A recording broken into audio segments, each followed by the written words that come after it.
10. Mont Blanc Massif, 15,777 feet. The tallest mountain in the Alps has a long history of climbing and climbing accidents. In 1786, its first summit by Jacques Balmat and Michel Paccard was hailed as the start of modern mountaineering. Mont Blanc is among the most heavily trafficked mountains in the world, with about 20,000 people summiting yearly.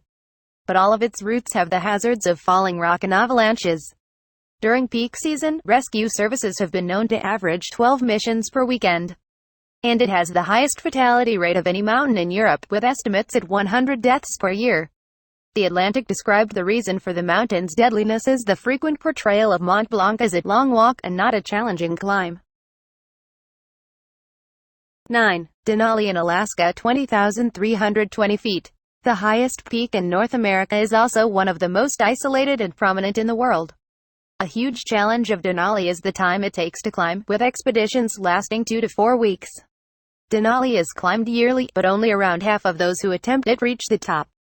Denali is prone to earthquakes, and the combination of high altitude and extreme latitude also means altitude sickness kicks in much faster. At the equator, a peak this size would have about half as much oxygen at the summit than at sea level. Because of the latitude, the percentage on Denali is far lower. 8. Mount Washington in New Hampshire, 6,288 feet. To experience a deadly mountain a little closer to home, look no further than this New Hampshire peak. Rapidly shifting weather, hurricane-force winds, and summer ice pellets scouring this slope have claimed more than 100 lives. Temperatures at the peak can descend to -50 degrees Fahrenheit. In fact, the strongest wind ever measured on Earth was recorded on this peak, a gale of 231 miles per hour. 7. Cerro Grande, Whitewash Range of the Peruvian Andes, 20,814 feet. In 1985, the duo of Joe Simpson and Simon Yates, whose journey was chronicled in the book and film, Touching the Void, attempted the western face of Cerro Grande. It was a sheer, vertical ascent that had never been completed. Cerro Grande is an imposing mountain in the Andes, with sheer south and west faces. Simpson and Yates made it to the summit, but Simpson fell during the descent, breaking his leg.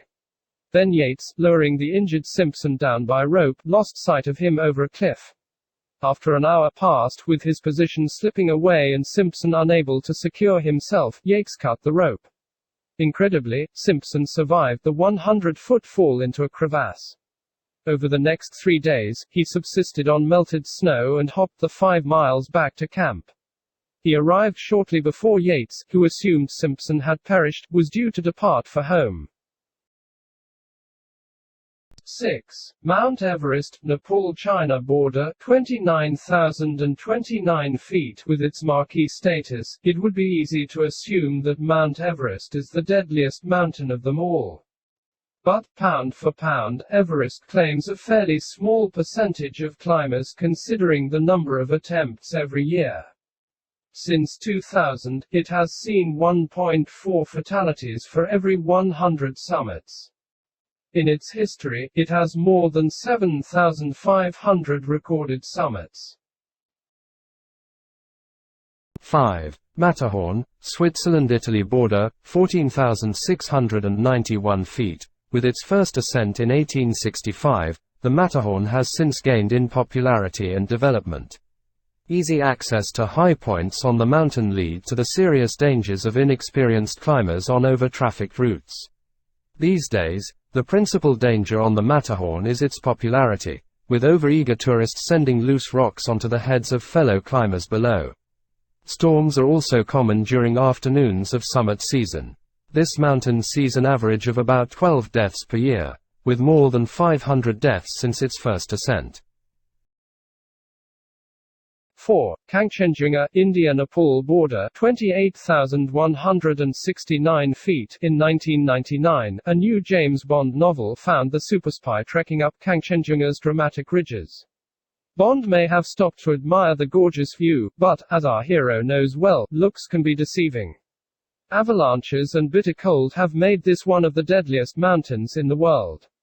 Kangchenjunga is the third tallest mountain in the world, with more than 200 summits and a 20% fatality rate, according to figures from 2010.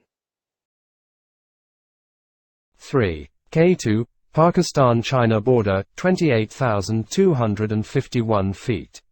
The second highest mountain in the world, this peak has a grim reputation, especially when it comes to female climbers. The first woman to reach the summit was the legendary Polish climber Wanda Rutkiewicz, who got to the top in June 1986. Over the next 18 years, all 5 female climbers who summited this peak were killed. 3 died during the descent down K2, and 2 others on nearby mountains. Rutkiewicz also perished close by on Kangchenjunga in 1992. The curse was finally broken in 2004 by Edurne Pasaban, a 31-year-old Spanish mountaineer, who remains alive to this day. In 2017, Vanessa O'Brien became the first American woman to summit K2. The remoteness and long approach of K2 make expeditions extremely resource-intensive and lengthy. It's known for bad weather and avalanches, claiming the lives of nearly 10% of those who attempt it. 2. Nanga Parbat in Gilgit-Baltistan, Pakistan, 26,657 feet, known affectionately as Killer Mountain. This craggy monster in Pakistan is an enormous ridge of rock and ice. Nanga Parbat is the 9th highest in the world, and its southern side is what many call the tallest mountain face on the planet. The Rupal face rises 15,090 feet above its base. This peak was the subject of German interest in the 1930s. When only Britain had access to Mount Everest, German climbers saw Killer Mountain as the highest mountain reasonably scalable by climbers at the time. But that doesn't mean it was easy. Nanga Parbat claimed 31 lives before it was conquered by Austrian Hermann Buhl in 1953.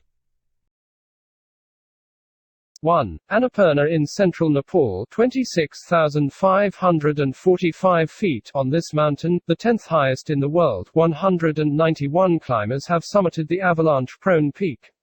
About 63 have died climbing, making Annapurna's fatality rate of 33% the highest among 8,000-meter mountains. While Annapurna was the first 8,000-meter peak to be climbed, it remains a challenge and an attraction. The region surrounding Annapurna is popular for hiking and was the site of what many call Nepal's worst ever trekking disaster. In 2014, a snowstorm struck, causing avalanches and the deaths of 43 people. Almost 6 feet of snow fell in 12 hours, and more than 500 people needed rescue.